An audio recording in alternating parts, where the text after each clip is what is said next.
нафаре буд ки пайғамбар ӯро ба воя расонид ва хеле хизматҳои шоиста дар дин анҷом дода буданд. дар гӯем ки яке аз каромотҳош ҳамин буд ки гуфт замоне мешавад ки парчамбардорҳои сиёҳ пайдо мешавад, вале вақте ин парчамдорҳоро ки шумо дидин, шумо мулозими хонанишиниро интихоб кунед. дилҳои инҳо гуфтанд мисли оҳан аст. инҳо мардума ба ҳақ даъват мекунанд, вале худшон дар роҳи ҳақ нестанд. ин суханҳои гӯҳарбори ҳазрати Али аст. инҳо гуфт ба номи кунят, фақат номҳошон ба номи кунят бурда мешавад.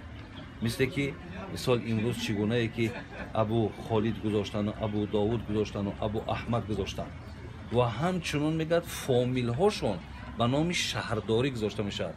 мисли абу холиди мисол гӯем ки фаластинӣ, ё мисли абу довуди мисрӣ, ё абу муҳаммади фаластинӣ. яъне бо номҳои шаҳрҳо ҳам гуфт дар давоми ин мисол зам мешавад. ва гуфт мӯйҳои дароз доранд мисли мӯйҳои зан. хоб чӣ гунае ки мо шарҳ тавзеҳ ҳам додем ки бисёре аз ҷавонои мо имрӯз тариқи дуруст мондани ҳамон мӯи сару риша ҳам огаҳӣ надоранд.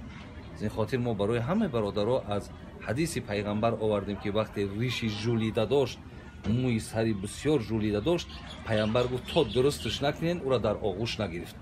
ҳатто ишораам кард ки барои чӣ хита мисли шайтон карда будӣ, алҳол хуб нашуд. бин ҳазрати Али дар ахир чӣ гуфт?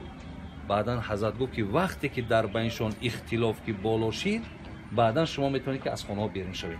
яъне иншоалло мо гумонмон ҳамине ки сухани ҳазрати Али ҳақиқат дораву ва байни инҳо зуд аст ки ягон ихтилофе пайдо мешаваду гӯем ҳамаи ҳамин бадбахтиҳое ки дар инҳо ҳаст ва тамоми ҷаҳон ки дар як тарсу ҳарос боқӣ монданд, худо хоҳад ҳама ин бартараф мешавад.